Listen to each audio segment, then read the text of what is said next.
ಸರ್ವೇ ಭವಂತು ಸುಖಿನಃ. ಇಂದಿನ ಭಕ್ತಿ ಸಂದೇಶವನ್ನು ನೋಡೋಣ. ತದ್ವಿಧಿ ಪ್ರಣಿಪಾತೇನ ಪರಿಪ್ರಶ್ನೇನ ಸೇವೆಯ ಉಪದೇಕ್ಷಂತಿ ತೇ ಜ್ಞಾನಂ ಜ್ಞಾನಿನಸ್ ತತ್ವದರ್ಶಿನಃ. ತದ್ವಿಧಿ ಪ್ರಣಿಪಾತೇನ ಕಾಂಟೆಂಪ್ಲೇಷನ್ ಅಂತ ಹೇಳ್ತೀವಿ ನೋಡಿ, ಅದನ್ನು ತಿಳ್ಕೋಬೇಕು. ಈ ಜ್ಞಾನ ಅನ್ನೋದು ಹೇಗೆ ಬರುತ್ತೆ? ಕಾಂಟೆಂಪ್ಲೇಷನ್ನಿಂದ, ಮೆಡಿಟೇಷನ್ನಿಂದ ಬರುತ್ತೆ. ಮೆಡಿಟೇಟ್ ಮಾಡೋದು ಅಂದ್ರೆ ಏನು? ಕಣ್ಣು ಮುಚ್ಚಿಕೊಂಡು ಸುಮ್ಮನೆ ಕೂರೋದಂತ ಅಲ್ಲ. ಯಾವುದು ನಮಗೆ ಸಿದ್ಧಿಯಾಗಬೇಕಾಗಿದೆಯೋ ಅದರ ಬಗ್ಗೆ ಧ್ಯಾನ ಮಾಡಬೇಕು. ನಮಗೇನಾದರೂ ಒಂದು ತಿಳಿಯಬೇಕಂತಿದ್ರೆ ಅದರ ಬಗ್ಗೆ ಧ್ಯಾನವನ್ನು ಮಾಡಬೇಕು. ಅದರ ಬಗ್ಗೆ ಒಂದು ಇಷ್ಟ ದೇವತೆಯನ್ನು ಇಟ್ಕೊಂಡು ಆ ಭಗವಂತನಿಗೆ ನಾವು ಈ ಜ್ಞಾನವನ್ನು ನಮಗೆ ಕೊಡು ಅಂತ ಕೇಳಬೇಕು. ಅಥವಾ ನೀವು ಯಾವುದೋ ಒಂದು ದೇವಿಯನ್ನು ಕೇಳ್ತಾ ಇದ್ರು, ಈ ಜ್ಞಾನವನ್ನು ನಮಗೆ ದಯಪಾಲಿಸು ಅಂತ ಕೇಳ್ಕೋಬೇಕು. ಮತ್ತು ಈ ಋಷಿಗಳು ಇವರು ಇರ್ತಾರೆ ಪರಂಪರೆಯಲ್ಲಿ, ಆವಾಗ ಅಂತಹವರಿಗೆ ಅವರು ನಮ್ಮ ಎದುರಿಗೆ ಇಲ್ಲದೆ ಹೋದರೂ ಕೂಡ, ಯಾವ ಋಷಿಗಳು ನಮ್ಮ ಎದುರಿಗೆ ಇವತ್ತು ಇರೋದಿಲ್ಲ, ಕಲಿಯುಗದಲ್ಲಿ ಯಾವ ಋಷಿಗಳು ಬರೋದು ಇಲ್ಲ, ಅವತಾರಗಳು ಇಲ್ಲ.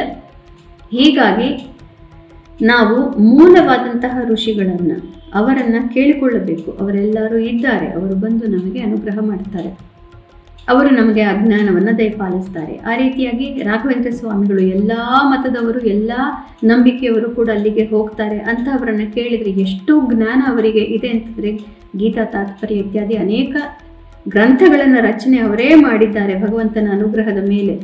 ಹೀಗಾಗಿ ಸರಿಯಾದ ಜ್ಞಾನವನ್ನು ಅವರು ಖಂಡಿತ ಕೊಡ್ತಾರೆ. ಇನ್ಯಾವ ಗುರುಗಳಲ್ಲಿ ನಮಗೆ ನಂಬಿಕೆ ಇರುವಂತಹ ಇಷ್ಟ ಇಲ್ಲದೆ ಹೋದರೂ ಕೂಡ ರಾಘವೇಂದ್ರ ಸ್ವಾಮಿಗಳನ್ನೇ ಕೇಳಬಹುದು. ನೀವು ಭಗವಂತನ ಸಾಕ್ಷಾತ್ಕಾರ ಮಾಡಿಕೊಂಡ್ರಿ, ಅದೇ ರೀತಿ ನಮ್ಮನ್ನು ನೀವು ಆ ದಾರಿಯಲ್ಲಿ ನಡೆಸಿಕೊಂಡು ಹೋಗಿ ನೀವೇ ನಮ್ಮ ಗುರು ಅಂತ ಕೇಳ್ಕೊಂಡ್ರೆ ಖಂಡಿತವಾಗ್ಲೂ ಅನುಗ್ರಹ ಮಾಡ್ತಾರೆ. ಆದ್ದರಿಂದ ಪ್ರಣಿಪಾತೇನ ಪರಿಪ್ರಶ್ನೇನ ಸೇವೆಯನ್ನು ಮಾಡಬೇಕು.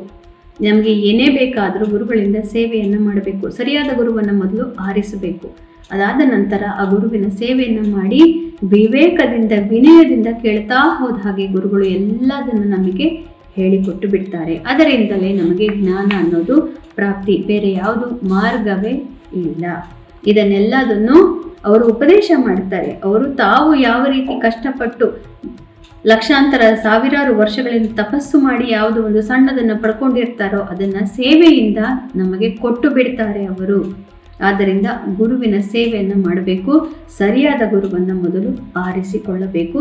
ಸಂಸ್ಕಾರ ಶುದ್ಧಿಯಿಂದ ಭಗವಂತ ಸರಿಯಾದ ಗುರುಗಳನ್ನು ನಮಗೆ ಕಳಿಸ್ತಾನೆ. ಇದು ಶ್ರೀ ವಿಶ್ವಾವಸು ನಾಮ ಸಂವತ್ಸರೆ ಉತ್ತರಾಯಣೆ ಶಿಷ್ಯ ಋತೋ ಮಾಘ ಮಾಸೆ ಶುಕ್ಲ ಪಕ್ಷೆ. ಇಂದು 21ನೇ ತಾರೀಕು ಬುಧವಾರ, ತೃತೀಯ ತಿಥಿ ಮತ್ತು ಇದು ಧನಿಷ್ಠ ನಕ್ಷತ್ರ. ಧನಿಷ್ಠ ನಕ್ಷತ್ರದ ಅಧಿಪತಿ ಕುಜ. ಆದ್ದರಿಂದ ಇವತ್ತು ಎಲ್ಲರಿಗೂ ಕೂಡ ಸ್ವಲ್ಪ ಹೆಚ್ಚಿನ ಶಕ್ತಿ ಮನಸ್ಸಲ್ಲಿ, ಎಲ್ಲ ಕಡೆಗೂ ನಾನು ಏನು ಬೇಕಾದ ಸಾಧಿಸ್ಬಿಡ್ತೀನಿ ಅನ್ನೋಂತಹ ಒಂದು ಭಾವನೆ ಇರುತ್ತೆ. ಅದು ಕೆಟ್ಟದಾಗಿ ತಿರುಗದೇ ಇರುವಂತೆ ನಾವು ಜಾಗರೂಕತೆಯನ್ನು ವಹಿಸಬೇಕು. ಮೇಷರಾಶಿಯವರಿಗೆ ಇಂದು ಅತ್ಯುತ್ತಮವಾದಂತಹ ದಿವಸ. ಮನಸ್ಸಿಗೆ ನೆಮ್ಮದಿ ಪ್ರಾಪ್ತಿಯಾಗುತ್ತೆ. ಕಾರ್ಯಕ್ಷೇತ್ರದಲ್ಲಿ ಯಶಸ್ಸು, ಮಿತ್ರರಿಂದ ಮನಸ್ಸಿಗೆ ಅತಿ ಹೆಚ್ಚಿನ ನೆಮ್ಮದಿ. ವೃಷಭ ರಾಶಿಯವರಿಗೆ ಕಾರ್ಯಕ್ಷೇತ್ರದಲ್ಲಿ ಯಶಸ್ಸು ಮತ್ತು ನೀವು ಹೊಗಳಿಕೆಯನ್ನು ಪಡ್ಕೋಬಹುದು. ಯಾರ್ಯಾರಿಗೆ ಪ್ರಮೋಷನ್ ಇತ್ಯಾದಿಗಳು, ಸಣ್ಣ ಪುಟ್ಟ ದೊಡ್ಡ ಕೆಲಸದಲ್ಲಿ ಆಗಬೇಕಿತ್ತು, ಅದು ಇವತ್ತು ಪ್ರಾಪ್ತಿ. ಬಾಸ್ಗಳು ನಿಮ್ಮ ಪರವಾಗಿ. ಮಿಥುನ ರಾಶಿಯವರಿಗೆ ಭಾಗ್ಯೋದಯ ಆಗುತ್ತೆ. ಮನಸ್ಸಿಗೆ ನೆಮ್ಮದಿ. ಹಿಂದಿನ 3-4 ದಿನಗಳಲ್ಲಿದ್ದಂತಹ ಮನಸ್ಸಿನ ಕ್ಷೋಭೆ ಇವತ್ತು ಸ್ವಲ್ಪ ಕಡಿಮೆಯಾಗುತ್ತೆ. ಕರ್ಕ ರಾಶಿಯವರಿಗೆ ಮನಸ್ಸಿಗೆ ಕ್ಲಿಷ್ಟಕರವಾದಂತಹ ಸಂದರ್ಭಗಳು ಒದಗಿ ಬರುತ್ತೆ. ನೀವು ಹೇಳಿದ ಯಾವುದು ಸರಿ ಇಲ್ಲ ಅನ್ನುವಂತಹ ಒಂದು ಮಾತು ಇವತ್ತು ಕೇಳುತ್ತೆ. ಆದ್ದರಿಂದ ಇವತ್ತು ಬಹಳ ಮನಸ್ಸಿಗೆ ಕ್ಲೇಶವಾಗಬಹುದು. ಸಿಂಹರಾಶಿಯವರಿಗೆ ಮನಸ್ಸಿಗೆ ನೆಮ್ಮದಿ, ಮಿತ್ರರಿಂದ ಮತ್ತು ನಿಮ್ಮ ದಾಂಪತ್ಯದಲ್ಲೂ ಕೂಡ ಇವತ್ತು ನೆಮ್ಮದಿಯನ್ನು ನೋಡಬಹುದು. ಕನ್ಯಾ ರಾಶಿಯವರಿಗೆ ಶತ್ರುನಾಶ, ಶತ್ರುಧ್ವಂಸ, ಶತ್ರುಗಳು ಹಿಮ್ಮೆಟ್ಟುತ್ತಾರೆ. ನಿಮ್ಮ ಮಾತಿಗೆ ಯಾರು ಇವತ್ತು ಏನು ವಿರೋಧವನ್ನು ಹೇಳಲಿಕ್ಕೆ ಸಾಧ್ಯವಿಲ್ಲ. ತುಲಾ ರಾಶಿಯವರಿಗೆ ಕಷ್ಟಕರವಾದಂತಹ ದಿವಸ, ಆದರೂ ಕೂಡ ನಿನ್ನೆಗಿಂತ ಸ್ವಲ್ಪ ಪರವಾಗಿಲ್ಲ. ಹಣಕಾಸಿನ ವಿಚಾರದಲ್ಲಿ ಇವತ್ತು ನೀವು ಯೋಚನೆಯನ್ನು ಮಾಡಬಹುದು. ಬುದ್ಧಿಶಕ್ತಿಯಿಂದ ಸ್ವಲ್ಪ ಕಾರ್ಯಗಳನ್ನು ನಿಭಾಯಿಸಬೇಕು. ವೃಶ್ಚಿಕ ರಾಶಿಯವರಿಗೆ ಸ್ವಲ್ಪ ಕಷ್ಟಕರವಾದಂತಹ ದಿವಸ. ಕೋರ್ಟ್ ಮ್ಯಾಟರ್ಗಳು, ರಿಯಲ್ ಎಸ್ಟೇಟ್, ಭೂಮಿಗೆ ಸಂಬಂಧಿಸಿದಂಥ ವಿಚಾರಗಳಲ್ಲಿ ಯಾರ್ಯಾರು ಡೀಲ್ ಮಾಡ್ತಾ ಇದ್ದೀರಿ, ನಿಮಗೆಲ್ಲರಿಗೂ ತುಂಬಾ ಕಷ್ಟಕರವಾದಂತಹ ದಿವಸ ಇದಾಗಿರುತ್ತೆ. ಧನು ರಾಶಿಯವರಿಗೆ ಅತ್ಯುತ್ತಮವಾದಂತಹ ದಿವಸ. ಮಾಧ್ಯಮಗಳಲ್ಲಿ ಮನಸ್ಸಿಗೆ ನೆಮ್ಮದಿ ಹಾಗೂ ಯಾರ್ಯಾರು ಇಂಟರ್ನೆಟ್ ಇತ್ಯಾದಿಗಳಲ್ಲಿ ಕೆಲಸ ಮಾಡ್ತಾ ಇದ್ದೀರಿ ಇವತ್ತು ಯಶಸ್ಸು ಪ್ರಾಪ್ತಿ. ಮಕರ ರಾಶಿಯವರಿಗೆ ಸಂಸಾರದಲ್ಲಿ ನೆಮ್ಮದಿ, ಸಂಸಾರದವರ ಜೊತೆ ಒಡನಾಟಗಳಲ್ಲಿ ಮನಸ್ಸಿಗೆ ನೆಮ್ಮದಿ ಪ್ರಾಪ್ತಿ. ಕುಂಭರಾಶಿಯವರಿಗೆ ಉತ್ತಮವಾದಂತಹ ದಿವಸ. ಹಿಂದಿನ 3-4 ದಿನಗಳಲ್ಲಿದ್ದಂತಹ ಮನಸ್ಸಿನ ಕ್ಲೇಶಗಳೆಲ್ಲವೂ ಇವತ್ತು ಪರಿಹಾರವಾಗಿದೆ. ಮನಸ್ಸಿಗೆ ನೆಮ್ಮದಿ ಪ್ರಾಪ್ತಿಯಾಗಿದೆ.